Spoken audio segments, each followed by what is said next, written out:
आम्हाला वाटलं नव्हतं की एवढी चांगली आणि एवढी पॉश जिम आम्हाला फक्त 9,000मध्ये ॲन्युअली मिळेल. ज्यावेळी आम्ही येतो ना पेपर द्यायला त्यावेळी ते लोक नवीनच नियम काढतात.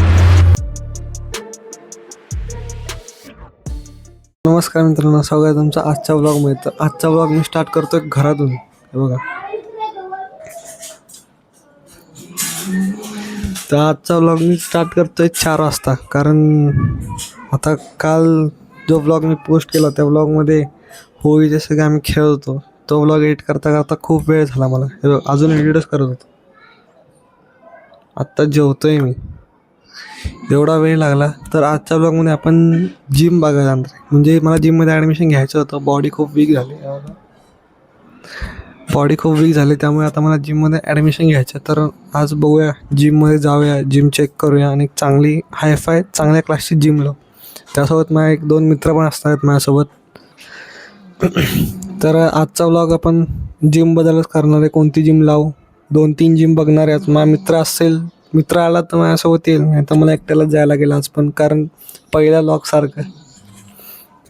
तर मित्रांनो, माझा एक मित्र येतोय, त्यासोबत मी आता जिम बघायला जाणार आहे. तो 6 वाजता येणार होता, पण आता 6:15 वाजून गेलेत, पण तो अजून आलाच नाही. आता काय करू, तो येईपर्यंत अंदाज तर पडणारच. तर मित्रांनो, आम्ही आता जिम बघून आलो आहे आणि आम्हाला एक चांगली आणि ग्रेट डील मिळाली. कारण आम्हाला वाटलं नव्हतं की एवढी चांगली आणि एवढी पॉश जिम आम्हाला फक्त 9,000मध्ये ॲन्युअली मिळेल.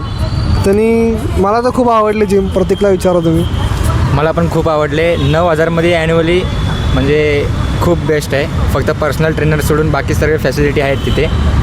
आणि ठीक आहे, चांगलीच वाटली मला. चांगले. आणि असे साधी जिम लावले की एवढा ते लोक पण 9,000च चार्ज करतात, पण हे चांगल्याने पॉश जिमचे पण 9,000च चार्ज केलेत. त्यामुळे आम्हाला हे आता आवडले. आणि हा पहिला मित्र आहे जो माझ्या एका फोनवरती माझ्या ब्लॉगवरती आला आहे. नाहीतर बाकीचे फोन उचलतच नाहीत. नाहीतर ते बोलतात की भाई आम्ही कामात आहे, आम्हाला नाही जमणार, आम्हाला कॅमेराची भीती वाटते. पण प्रतीक आहे, प्रतीकमध्ये दम आहे. प्रतीकचे पण ID आहे, मी तुम्हाला मेन्शन करेल, त्याला फॉलो करा. आणि प्रतीक पण इथून पुढं माझ्या ब्लॉगमध्ये असणार आहे. प्रतीक असेल आणि 2-3 मित्र अजून आहेत, ते पण असेल आमच्या ब्लॉगमध्ये. तर तुम्ही आता इथून पुढे आम्हाला कंटिन्यू बघा, आमची मजा. आम्ही फिटनेसवरती पण ब्लॉग बनणार आहे. आता 2-3 दिवसात आम्ही जिम लावू. तर प्रतीक माझ्या ब्लॉगमध्ये आलायच. तर आणि तो माझ्या बोर्ड सेंटरला पण होता, माझ्या क्लासमध्ये पण होता, माझ्या शाळेत पण होता. तर त्याला एक प्रश्न विचारता बघायचं उत्तर काय होतं की त्याला इंग्लिशच्या पेपरमध्ये पहिला क्वेश्चन आणि लॉवेल्सचा सेक्शन कसा गेला. पहिला क्वेश्चन सोपीचा तो त्याला माहीत असेल, कारण सोपीनेच आम्हाला घाबरवलं आहे पेपरामध्ये. त्याला विचारा कसा गेला त्याचा पेपर. नाही, सोपीचा माझा पण जरा टफच गेला. बाकी नॉवेल तर काय, नॉवेल 10 दिवसापासून मी प्रॅक्टिस करत होतो. त्यातलं एक पण नाही आलं. जे नव्हतं केलं, जे कोणता असा कॅरेक्टर नव्हता केला तोच आला डायरेक्ट. आणि त्याच्यामुळं सर्व मुलांची वाट लागून गेली.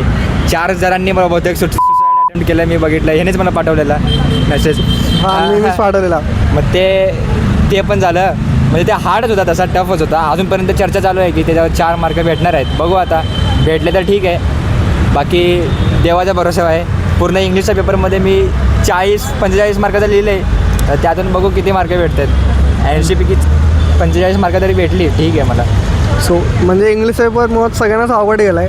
पण आता काय करायचं, बोर्डानेच पेपर तसा काढला आहे. बोर्डाने ॲक्शन घेतलं आहे बहुतेक त्यावरती, असू दे. पण बीकेचा पण पेपर अवघड गेला आहे. बीकेचा पण गेला. बीकेचा पेपर याचा जनरली पॅटर्न चेंज झाला ना, पॅटर्नच चेंज झाला. हां, काय करायचं आता. बोर्ड ज्यावेळी आम्ही येतो ना पेपर द्यायला त्यावेळी ते लोक नवीनच नियम काढतात. 10वीला होतात तरी नवीन नियम, 12वीला तरी नवीन नियम. म्हणजे आम्हालाच टार्गेट करून ठेवलं बोर्डाने, HSC बोर्डाने. काय करू.